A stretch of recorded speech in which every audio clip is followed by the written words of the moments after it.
to invite Imperial Chel Blaney for 2.5 minutes, please. Go ahead. Well, thank you, Mr. Chair, and I would like to come back to Ms. Montague, if I may. I know that one of the biggest challenges that I hear about is women who are released from the military because of injuries and other things that happen to them during their service to our country.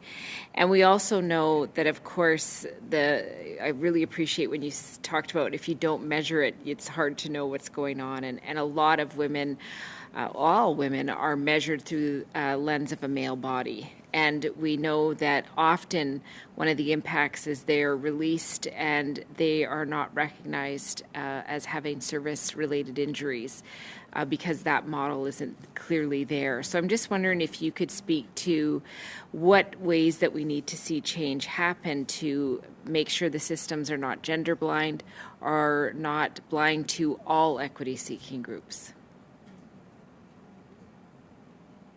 Thank you. One of the ways that can become realized is what we mentioned about in our brief about cross-department coordination and leaning into expertise that exists in other areas of government.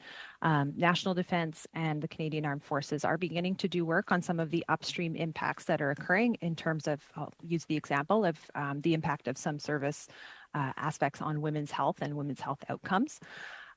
There could certainly be a coordination role occurring between National Defence, Canadian Armed Forces, and Veterans Affairs Canada, because what happens with National Defence and the Armed Forces upstream becomes a downstream issue. So better coordination on that side of things. And there's certainly expertise that can be drawn on from the health minister, for example. Women and gender equity could also play a role in that to ensure that there are tools to support swift adjudication and decisions on claims. Well, and I think one of the challenges that we hear again and again is that relationship through the transition process from one department to the other department. I'm just wondering, you spoke about how there's some work being done. Are the abilities for translating that help from one department to another there strong enough, or is there anything that we could look at differently to make that a smoother process? As an outsider, I believe that there could be additional supports or measures put in place to make that a smoother process and a more supported process. Thank you.